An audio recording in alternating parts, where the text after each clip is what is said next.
I traced my fingers along the silk fabric, feeling its perfect weight and drape. This would be the centerpiece of my new collection, if I could keep my brand alive long enough to show it. Miss Harrison? My assistant Kate poked her head into my studio. Your mother called again. They're expecting you for dinner at 7. I glanced at the clock. 6:30 p.m. Another carefully orchestrated family dinner at Marcus Wellington's mansion, where my stepfather would undoubtedly find new ways to belittle my dreams. Thank you, Kate.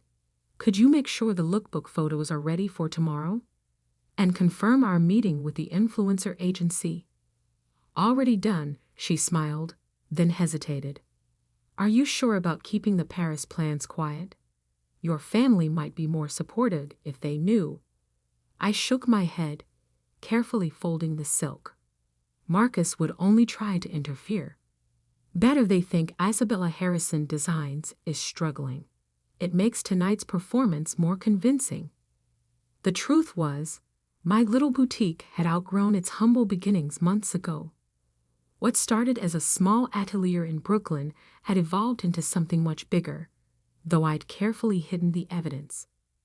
Every time Marcus's spies reported back about my empty shop, I was actually meeting with luxury buyers in private showrooms. When he gloated about my amateur designs, major fashion editors were already fighting to feature them. But tonight, I needed to play the struggling designer one last time. The Wellington mansion loomed before me, all marble columns and old money arrogance.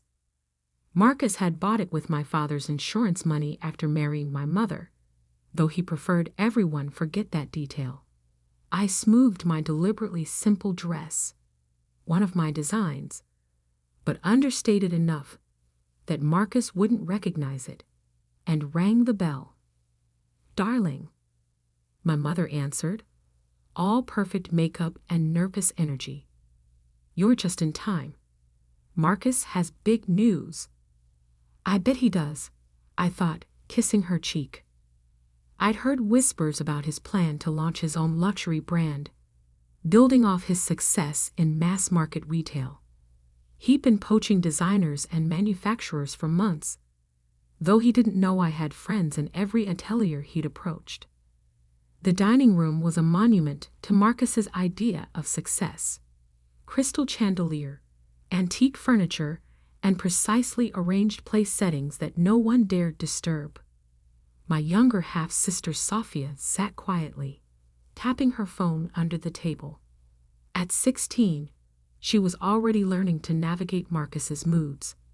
Isabella. Marcus didn't bother standing as I entered.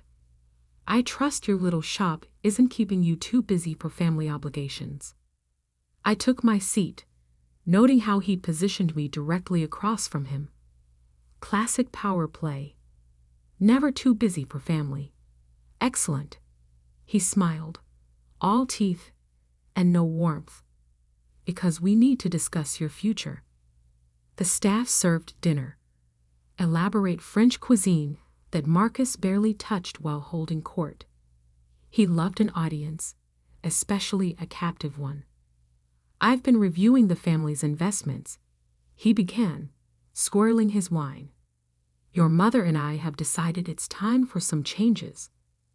My mother flinched slightly. We both knew she hadn't decided anything. Your boutique, Marcus continued, has been draining resources for 2 years now. The foot traffic reports are abysmal. Your social media engagement is laughable. And those designs, he shook his head. Let's be honest, Isabella. You're embarrassing the family name. I took a small bite of salmon, letting him build to his crescendo.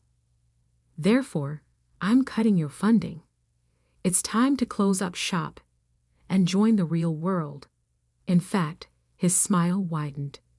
I'm launching a new luxury fashion line. Wellington Haute Couture. I could use someone with your basic understanding in a junior position, under proper supervision, of course. Sophia's phone clattered to the floor. She knew how hard I'd worked, how many nights I'd spent perfecting my craft, while Marcus built his empire on cheap knockoffs. That's very thoughtful, I said carefully, watching my mother's face fall at my apparent surrender. When do you need my decision? Decision?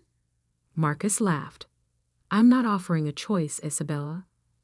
The boutique's lease, your equipment, even your supply contracts.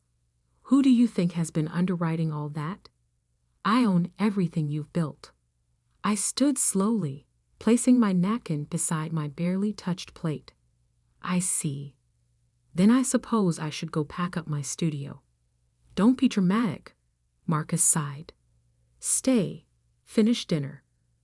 We're family after all. Tomorrow, my team will handle everything.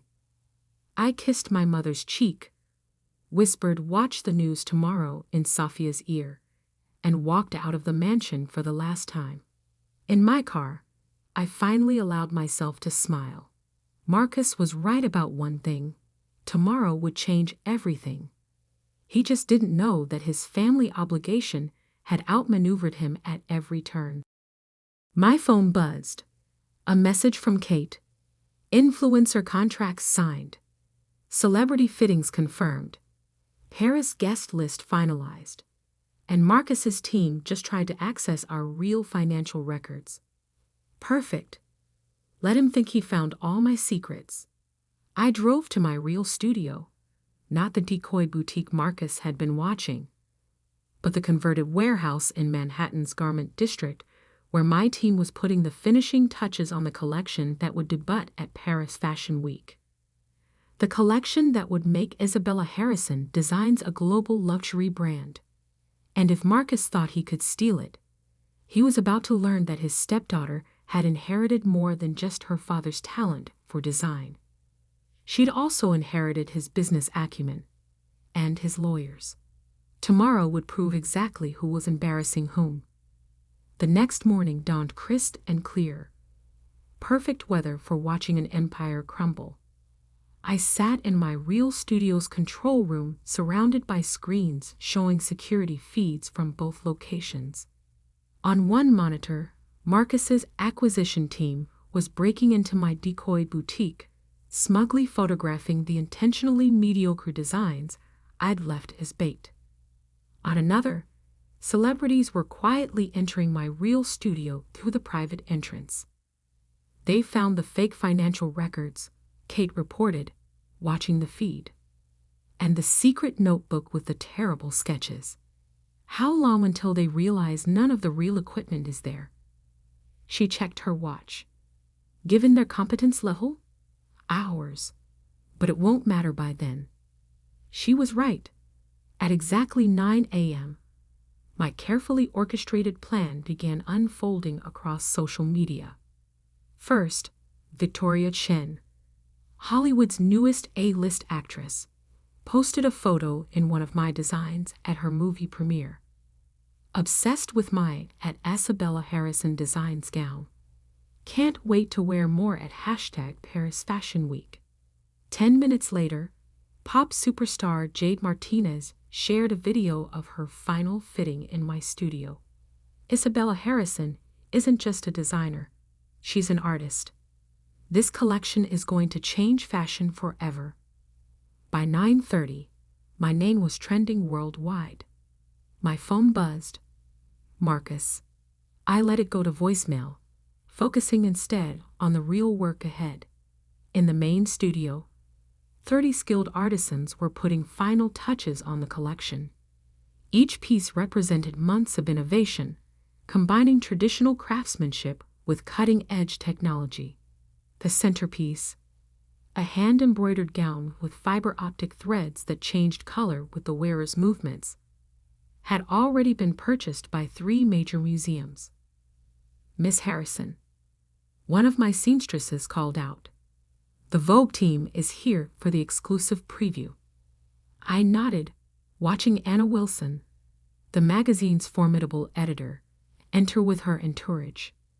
She'd been one of my earliest supporters, recognizing the potential in my designs long before the celebrities and influencers. Isabella, She air-kissed my cheeks.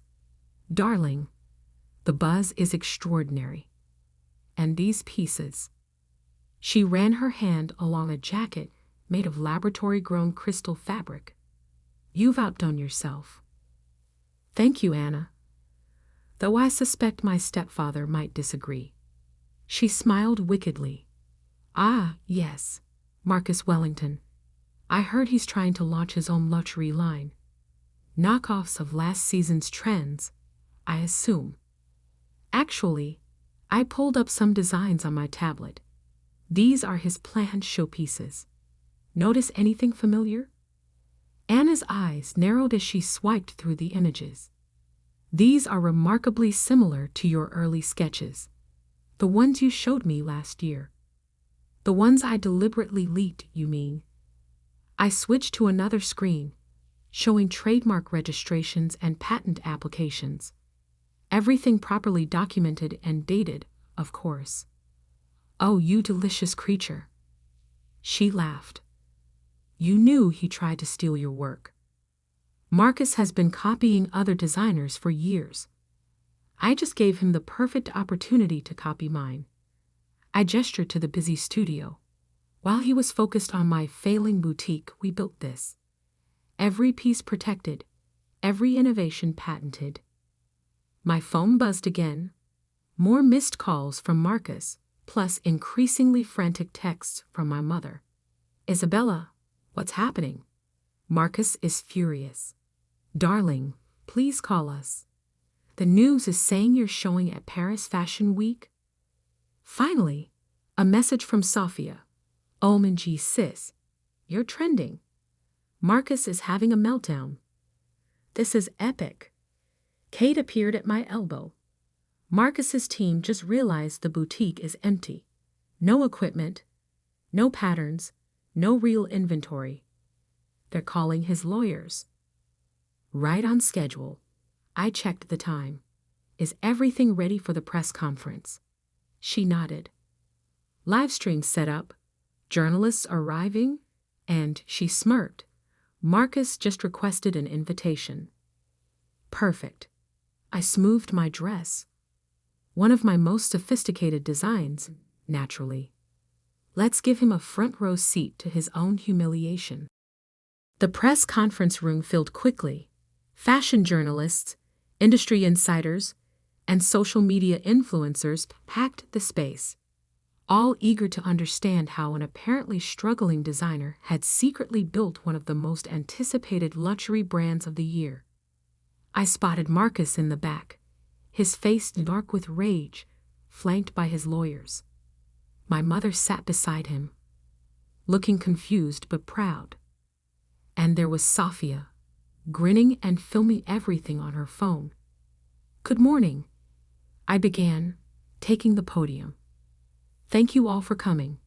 Today, Isabella Harrison Designs is proud to announce our debut at Paris Fashion Week, featuring innovations that will redefine luxury fashion.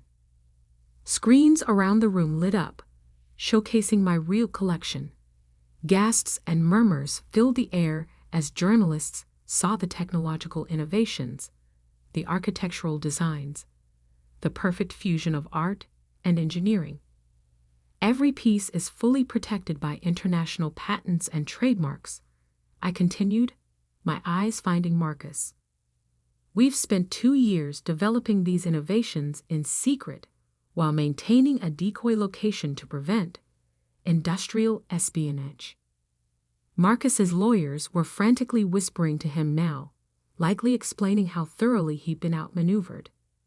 We've also discovered attempts to copy our early designs, I added, triggering another round of whispers. Fortunately, we anticipated such attempts and can prove the provenance of every original concept. The questions began flying. How did you keep this secret? Who funded the development? Is it true the collection is already sold out to private buyers? I answered each one carefully, watching Marcus's face grow darker with every revelation. His dream of launching a luxury brand was crumbling. After all, Who would back him now that he'd been exposed as attempting to copy his stepdaughter's work?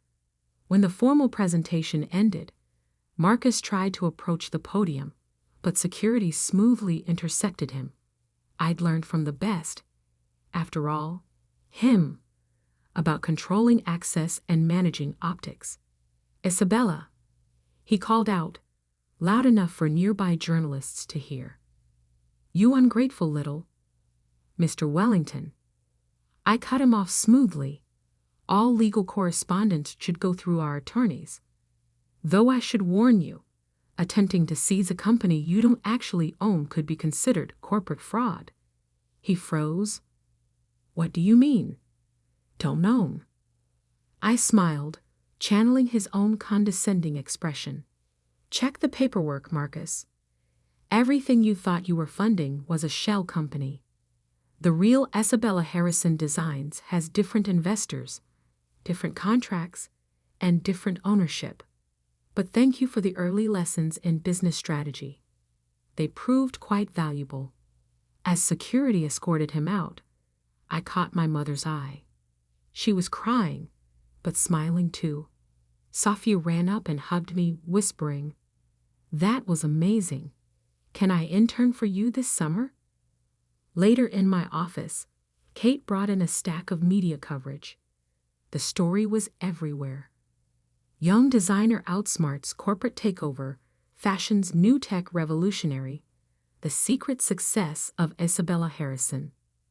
My phone buzzed one final time. A message from Marcus. You'll regret this. I made you. I typed back. No, you underestimated me. The regret is entirely yours. Then I turned back to my team. We had a Paris Fashion Week show to prepare, and this was just the beginning. Paris Fashion Week, the pinnacle of haute couture, where legends are made or destroyed in 15 minutes on a runway. I stood backstage at the Grand Palais, watching my team prepare for the moment that would define Isabella Harrison Designs forever. Marcus is here, Kate murmured, tablet in hand. Front row, with his lawyers. They filed another injunction this morning.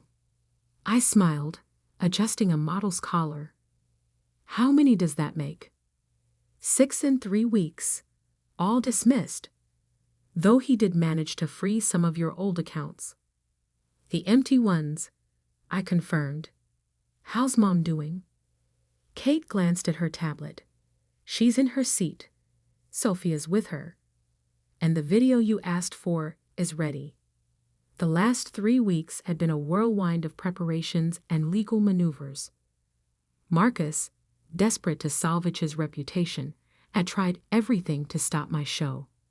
Each attempt had only generated more publicity, more interest, more proof that he was exactly what I'd painted him to be. A man who built his success by stealing from others. 5 minutes. The stage manager called out. I gathered my team. Everyone knows their roles. We've prepared for this moment for 2 years.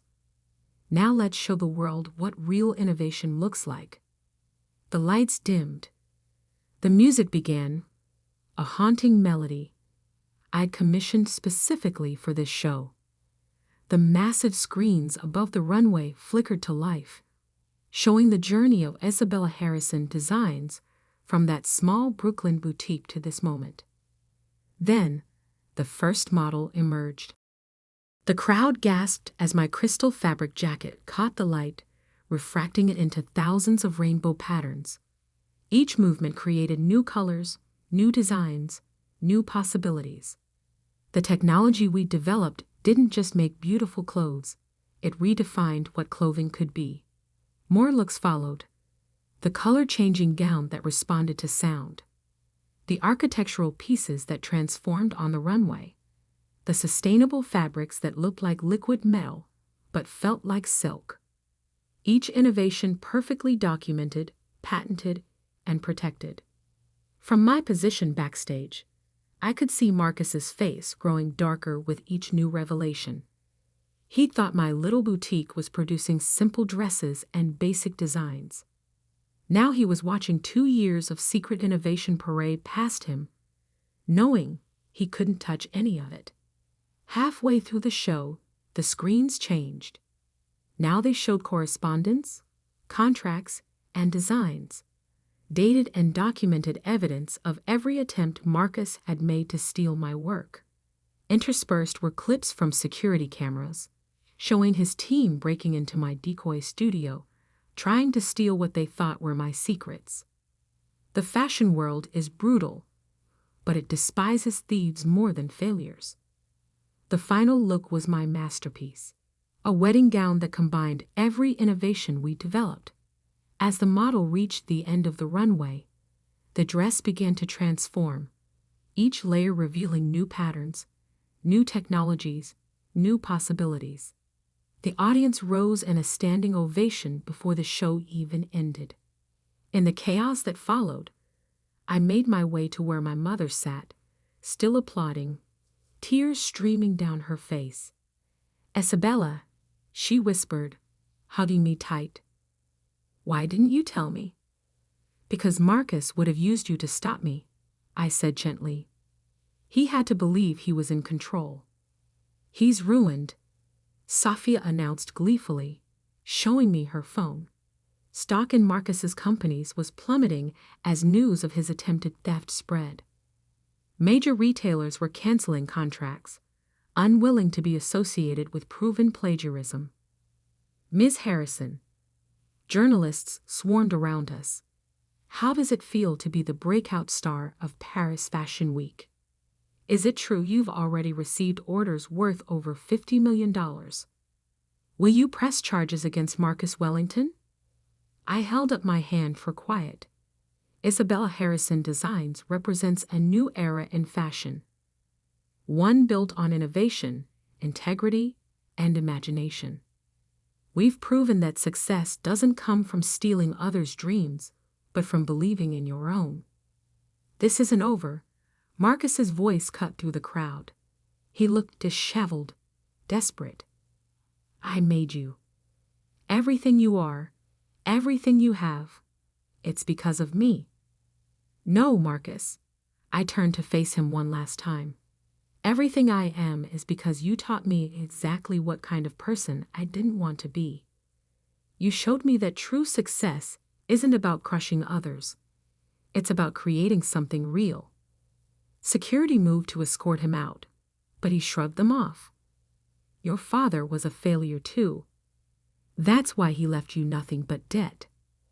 "Actually," I smiled, "he left me his most valuable asset, his belief in me. And his old warehouse in the garment district, the one you never knew about because it was in my mother's name. The one where I built all of this while you were busy mocking my little boutique." The following weeks were a blur of success. Orders poured in from luxury retailers worldwide. Our innovations were featured in technology magazines as well as fashion publications. 3 major museums requested pieces for their permanent collections. Marcus's empire crumbled as quickly as mine rose. Retailers canceled contracts, partners withdrew, and investigations revealed a pattern of theft that went back years. He'd been stealing designs from small creators, crushing them with legal threats when they complained. Now they were all coming forward. My mother filed for divorce. Finally free from his control, she moved into a penthouse apartment I bought her, rediscovering her own strength day by day. Safia started interning at my company, showing a natural talent for design technology. 1 year later, I stood in my new flagship store on 5th Avenue, watching customers marvel at our latest innovations. The struggling boutique that Marcus had mocked was now a global luxury brand, known for pushing the boundaries of fashion and technology. My phone buzzed. A news alert. Marcus had been indicted for corporate fraud. His lawyers were negotiating a plea deal. "Ms. Harrison?" A young design student approached, clutching a portfolio. "Your story inspired me to pursue my dreams. Would you Would you look at my work? I smiled, remembering my own early dreams. Of course. And please, call me Isabella. Later that night, in my office overlooking the city, I opened my father's old sketchbook.